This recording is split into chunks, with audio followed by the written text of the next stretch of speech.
ഇനിയൊരു തെരഞ്ഞെടുപ്പിനെ നേരിടാനോ മുഖ്യമന്ത്രിയാവാനോ ഞാനില്ല. അതെന്താ KDF-ന് ഭൂരിപക്ഷം കിട്ടില്ല എന്ന് കരുതിയിട്ട്? അല്ല, ഒന്നുകൂടി ആലോചിച്ചിട്ട്. ഇല്ലടോ, എനിക്ക് മടുത്തു. വേണ്ട, ഞാൻ നിർബന്ധിക്കുന്നില്ല. അപ്പൊ പിന്നെ അടുത്ത മുഖ്യമന്ത്രി എന്താ ഇത്ര സംശയം? താൻ തന്നെ. എന്താ, എന്തു പറ്റി? ഒന്നുമില്ല. ഇനി മുഖ്യമന്ത്രി സ്ഥാനത്തേക്ക് പറ്റിയ ഏക നസ്രാണി താൻ മാത്ര. മുഖ്യമന്ത്രി തൊമ്മൻ ചാക്കോ. ഞാനിത് സ്വപ്നത്തിൽ പോലും ആഗ്രഹിച്ചിട്ടില്ല. ഒന്ന് ചുമ്മാ പോടോ. ഞാൻ മാറണമെന്ന് താൻ മനസ്സുകൊണ്ട് ആഗ്രഹിച്ചിട്ടില്ലടോ തനിക്ക് മുഖ്യമന്ത്രി ആവാൻ. ഞാനോ? എന്താ ഈ പറയണേ? Excuse me sir. വാ വാ വാ. എന്തിനാ സാർ എന്നെ അത്യാവശ്യമായിട്ട് വിളിപ്പിച്ചത്? സന്തോഷമുള്ള ഒരു കാര്യം പറയാനാ വിളിപ്പിച്ചത്. പറയട്ടോടോ. തന്നെ ചിറ്റാരിക്കര മണ്ഡലത്തിലെ സ്ഥാനാർത്ഥിയാക്കണമെന്ന എല്ലാവരുടെയും താല്പര്യം. എന്താ? അപ്പൊ അച്ഛൻ? എടോ, മേനോന്റെ പേരിൽ അഴിമതി ആരോപണവും കേസും ഒക്കെ ഉള്ള നിലയ്ക്ക് 8 നിലയിൽ പൊട്ടുമെന്ന കാര്യത്തിൽ സംശയമില്ല. നമ്മുടെ മുന്നണിക്ക് ഭൂരിപക്ഷം കിട്ടുമെന്ന് ഉറപ്പില്ലാത്ത സാഹചര്യത്തിൽ ഒരു സീറ്റ് കളഞ്ഞു കുളിക്കാൻ പറ്റില്ല. താൻ ഒന്നുകൊണ്ടും പേടിക്കണടോ, താൻ ജയിക്കും. വർക്ക് തുടങ്ങിക്കോ. ഒരു MLA ആകണമെന്ന മോഹമൊന്നും ഇതുവരെ ഉണ്ടായിട്ടില്ല. എങ്കിലും പാർട്ടിയുടെ തീരുമാനം ഞാൻ ആദരവോടെ സ്വീകരിക്കുന്നു. All the best. Thank you sir. ജയിച്ച് MLA ആവുമ്പോ എന്നെ മുഖ്യമന്ത്രിയാക്കാൻ കൂടെ നിൽക്കണേ.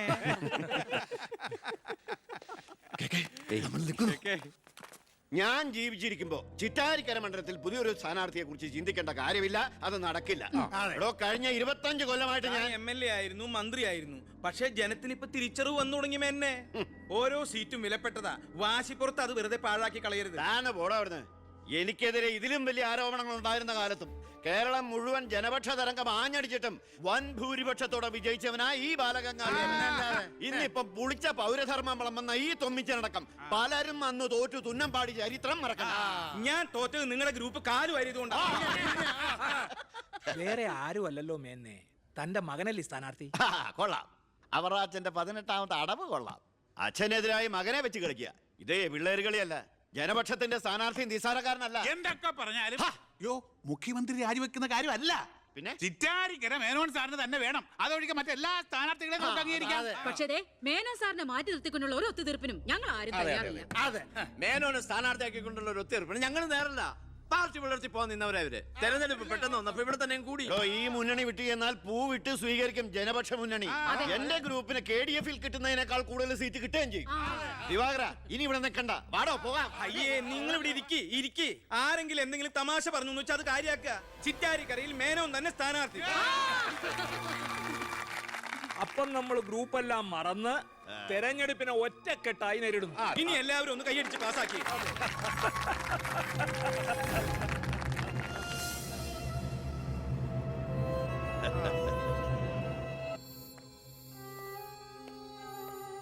വിഷമിക്കണ്ടടോ, താൻ ചെറുപ്പമല്ലേ, ഇനി അവസരമുണ്ട് ഒരുപാട്. എനിക്കൊരു വിഷമമില്ല സാർ. ഒരു MLA ആകാൻ വേണ്ടി വ്രതം നോറ്റടക്കുന്ന ഒരാളല്ല ഞാൻ. അധികാരത്തിന്റെ അപ്പകഷ്ണം കിട്ടാൻ ചെയ്തു കൂട്ടിയ നെറുകേടുകളൊക്കെ പരസ്പരം മറക്കും, എല്ലാം പൊറുക്കും, എല്ലാവരും ഒന്നാക്കും. അധികാരം കിട്ടിക്കഴിയുമ്പോൾ പിന്നെയും തമ്മിൽ തല്ലും, പിരിയും. പക്ഷേ കൂടെ നിൽക്കുന്ന എന്നെ പോലുള്ള അണികൾക്ക് അത് ചിലപ്പോൾ ഉൾക്കൊള്ളാൻ കഴിഞ്ഞെന്ന് വരില്ല, എളുപ്പം ദഹിച്ചെന്ന് വരില്ല. വരട്ടെ സാർ.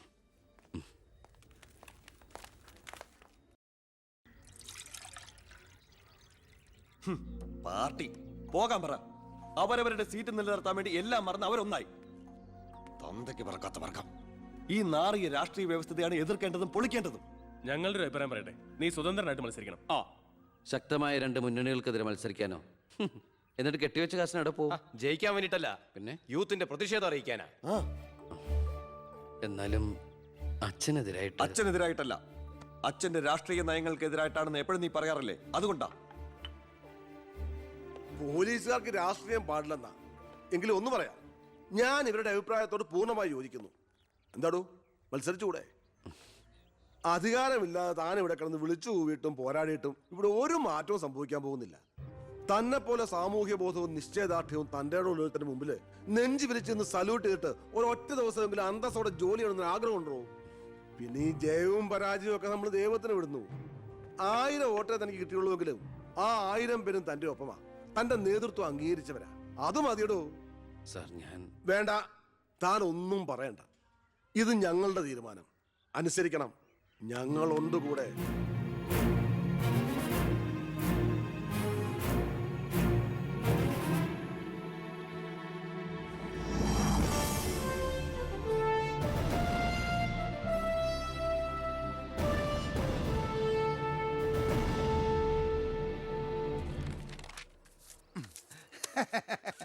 ഒരുപാട് തെരഞ്ഞെടുപ്പുകൾക്ക് ഞാൻ പോസ്റ്റർ ഒട്ടിച്ചിട്ടുണ്ട്. ഭയങ്കര രാശിയുള്ളവനാ ഞാൻ. ഞാൻ പോസ്റ്റർ ഒട്ടിച്ച ഒരു സ്ഥാനാർത്ഥിയും ഒരു ഇലക്ഷൻ ഇന്നേ വരെ ജയിച്ചിട്ടില്ല. അതെന്റെ ക്വാളിഫിക്കേഷൻ. എന്റെ അമ്മയുടെ സത്യം. 77 തെരഞ്ഞെടുപ്പിൽ ഞാൻ പോസ്റ്റർ ഒട്ടിച്ച സ്ഥാനാർത്ഥി തോമസ് ചാണ്ടി ഇടിവെട്ടേറ്റ് മരിച്ചു. 84 സ്ഥാനാർത്ഥി പാണ്ടിലോറി കയറി മയ്യത്തായി. പിന്നെ മരിക്കാത്ത സ്ഥാനാർത്ഥികൾക്ക് കെട്ടിവെച്ച കാശ് പോലും കിട്ടില്ല. പിന്നെ മൈക്ക് അനൗൺസ്മെന്റിൽ ഞാൻ ബഹുമെടുക്കാനാ. മൈക്ക് അലവൻസ് അല്ല, മൈക്ക് അനൗൺസ്മെന്റ്. അതന്നെ ഞാനും പറഞ്ഞത്. എനിക്കറിഞ്ഞൂടെ? ഇവന്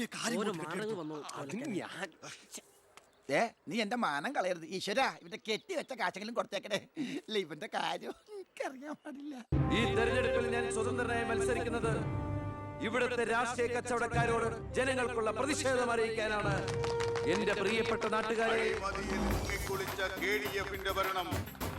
ഈ രാജ്യത്തിൽ ജനപക്ഷ മുന്നണി സ്ഥാനാർത്ഥി സഖാവ് ജനാർദ്ദനൻ പിള്ളയ്ക്ക് അരിവാൾ അടയാളത്തിൽ വോട്ട് രേഖപ്പെടുത്തുവാൻ പ്രിയപ്പെട്ട വോട്ടർമാരെ, KDF-ന്റെ ശക്തനായ സ്ഥാനാർത്ഥി ശ്രീ ബാലഗംഗാധര മേനോന് ശാന്തിയുടെയും സമാധാനത്തിന്റെയും ചിഹ്നമായ അമ്പും വില്ലും അടയാളത്തിൽ നിങ്ങളുടെ വിലയേറിയ വോട്ടുകൾ രേഖപ്പെടുത്തി വമ്പിച്ച ഭൂരിപക്ഷത്തോടെ വിജയിപ്പിക്കുവാൻ അപേക്ഷിക്കുകയാണ്, അഭ്യർത്ഥിക്കുകയാണ്. ജനാധിപത്യ വിശ്വാസികളെ, നാട്ടുകാരെ, അഴിമതിക്കാരെയും കൊള്ളക്കാരെയും ഈ നാട്ടിൽ നിന്ന് എത്രയും പെട്ടെന്ന് കെട്ടുകെട്ടിക്കുന്നതിന് യുവത്വത്തിന്റെ പ്രതീകമായ കൃഷ്ണകുമാറിന് നമ്മുടെ ദേശീയ മൃഗമായ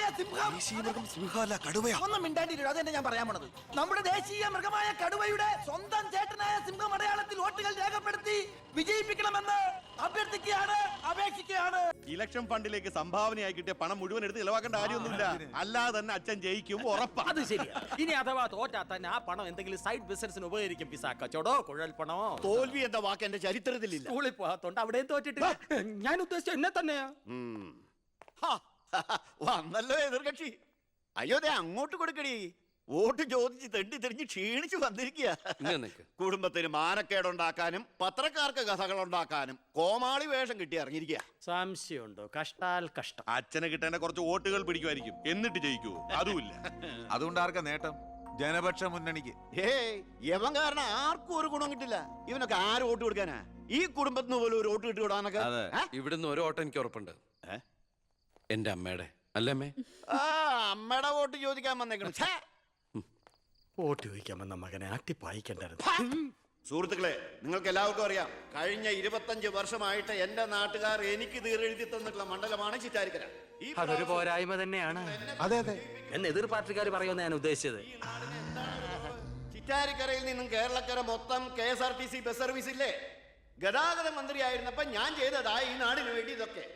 ഇനി ഈ നാട്ടിലെ പട്ടിണിപ്പാവങ്ങൾക്ക് വേണ്ടി ഒരു എയർപോർട്ട്, അതാണ് എന്റെ സ്വപ്നം. പട്ടിണി പാവങ്ങൾക്ക് എയർപോർട്ട് അത്യാവശ്യമല്ലേ? ലണ്ടനിൽ പോവാൻ, അതെന്തിന്? വെളുക്കിരിക്കാൻ. ഈ നാടിനെ സ്വർഗതുല്യമാക്കാൻ നിങ്ങൾ എന്നെ വിജയിപ്പിച്ച് മന്ത്രിയാക്കി ചിറ്റാരിക്കരയുടെ പാരമ്പര്യം നിലനിർത്തണമെന്ന് ആഹ്വാനം ചെയ്തുകൊണ്ട് നിർത്തുന്നു. ജയ് ഹിന്ദ്. അടുത്തതായി 2 പ്രമുഖ മുന്നണി സ്ഥാനാർത്ഥികൾക്കെതിരെ സ്വതന്ത്രനായി മത്സരിക്കുന്ന ബി കൃഷ്ണകുമാറിന് എന്താണ് പറയാനുള്ളത് നമുക്ക് നോക്കാം. സ്വന്തം അച്ഛനെതിരെ മത്സരിക്കുന്നതാണോ ഇല്ലടോ? പ്രിയമുള്ളവരെ, ബഹുമാന്യരായ എന്റെ 2 എതിർ സ്ഥാനാർത്ഥികളുടെ മോഹനസുന്ദര വാഗ്ദാനങ്ങളും വീരവാദങ്ങളും നിങ്ങൾ കേട്ടുകഴിഞ്ഞു. നടക്കാത്ത വാഗ്ദാനങ്ങൾ നൽകി നിങ്ങളെ വഞ്ചിക്കാൻ ഞാൻ തയ്യാറല്ല. പക്ഷേ ഒരു കാര്യം നിങ്ങളെ അറിയിക്കാൻ ഞാൻ ഈ അവസരം ഉപയോഗിക്കുകയാണ്. ശക്തമായ 2 മുന്നണികൾക്കെതിരെ മത്സരിക്കുന്ന ഒരു സ്വതന്ത്ര സ്ഥാനാർത്ഥിയാണ് ഞാൻ. വിജയ സാധ്യത വളരെ കുറവായി എനിക്ക് ഇവിടുത്തെ പല പ്രമുഖ വ്യവസായികളും പ്രമാണിമാരും കുറച്ച് പാരിതോഷികങ്ങൾ തന്നിട്ടുണ്ട്.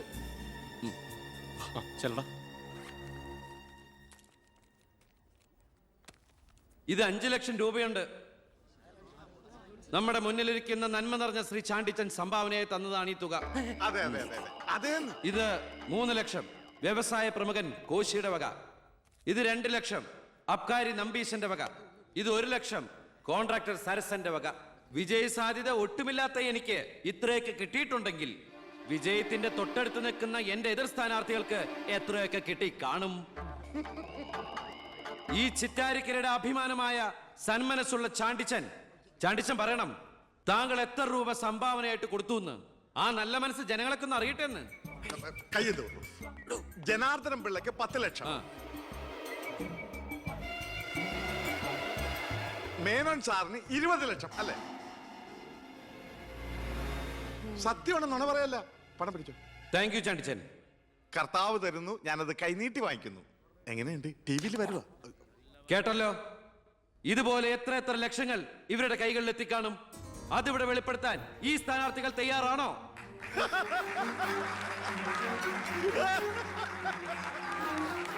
ബഹുമാന്യരെ, ഈ പണം കൊണ്ട് എന്റെ പോസ്റ്ററുകൾ അച്ചടിച്ച് ഈ മണ്ഡലം മുഴുവൻ ഒട്ടിക്കാം, ബാനറുകൾ കെട്ടാം, വോട്ടുകൾ വിലയ്ക്ക് വാങ്ങാം. പക്ഷേ ഞാനത് ചെയ്യില്ല. 25 കൊല്ലമായിട്ട് നിങ്ങൾ ജയിപ്പിച്ചു വിടുന്ന ശ്രീ ബാലഗംഗാധര മേനോന്റെ മണ്ഡലത്തിലെ ജനറൽ ഹോസ്പിറ്റലിൽ ഒരു ആംബുലൻസ് ഉണ്ടോ? അത്യാവശ്യ സൗകര്യങ്ങളുണ്ടോ? പ്രിയമുള്ളവരെ, ചാണ്ടിച്ചു നന്ദി 5 ലക്ഷം രൂപ ഇവിടുത്തെ ജനറൽ ഹോസ്പിറ്റലിന് ആംബുലൻസിനും മറ്റുള്ള സൗകര്യങ്ങൾക്കും വേണ്ടി ചാണ്ടിച്ചിന്റെ പേരിൽ ഞാനിത് ഇന്ത്യ വിഷയം ഏൽപ്പിച്ചുകൊള്ളുന്നു. ഞാൻ സമ്മതിക്കൂല. സുഹൃത്തുക്കളെ, ബാക്കിയുള്ള ഈ തുക പാവപ്പെട്ട കുട്ടികളുടെ പഠിപ്പിനും ഭക്ഷണത്തിനും അതുപോലെ ആരോരുമില്ലാത്ത വൃദ്ധജനങ്ങളുടെ സൗജന്യ ചികിത്സയ്ക്കുമായി ഈ തുക തന്ന ആളുകളുടെ പേരിൽ തന്നെ ഞാനിത് ഇന്ത്യ വിഷന് കൈമാറുന്നു. ജയ് ഹിന്ദ്.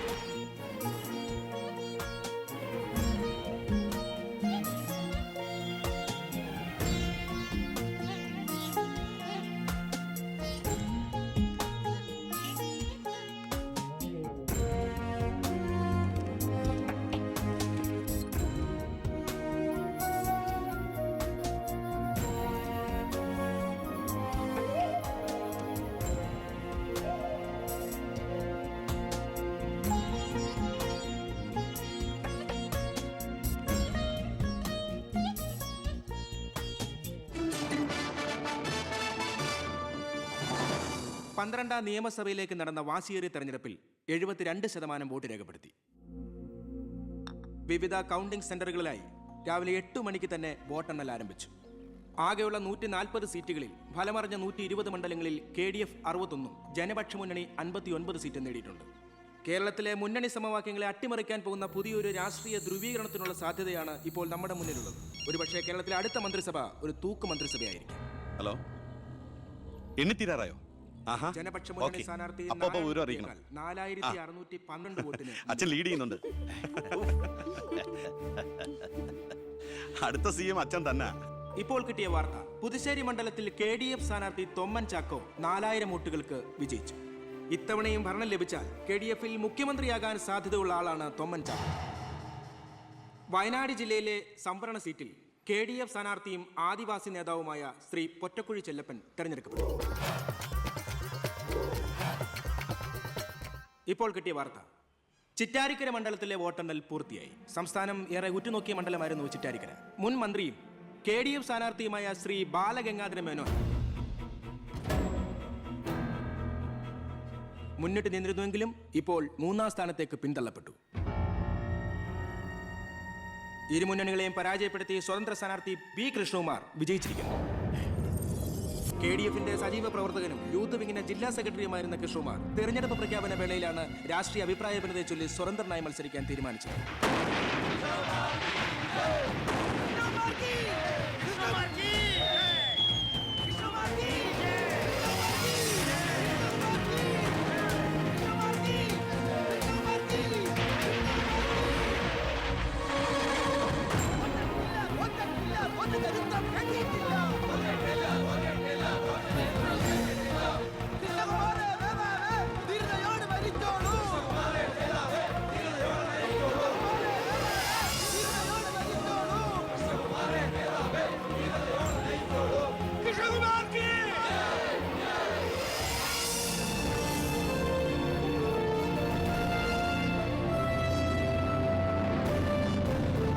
നമസ്കാരം. പ്രധാന വാർത്തകൾ. തെരഞ്ഞെടുപ്പ് ഫലം പൂർത്തിയായപ്പോൾ വ്യക്തമായ ഭൂരിപക്ഷം ആർക്കും ലഭിക്കാത്തതിനാൽ കേരള രാഷ്ട്രീയം അനിശ്ചിതത്വത്തിൽ. ഇരു മുന്നണികളും സജീവ ചർച്ചയിലാണ്. കഴിഞ്ഞ തവണ 100 സീറ്റ് നേടിയ മുന്നണിയാ ഇത്തവണ അത് 7.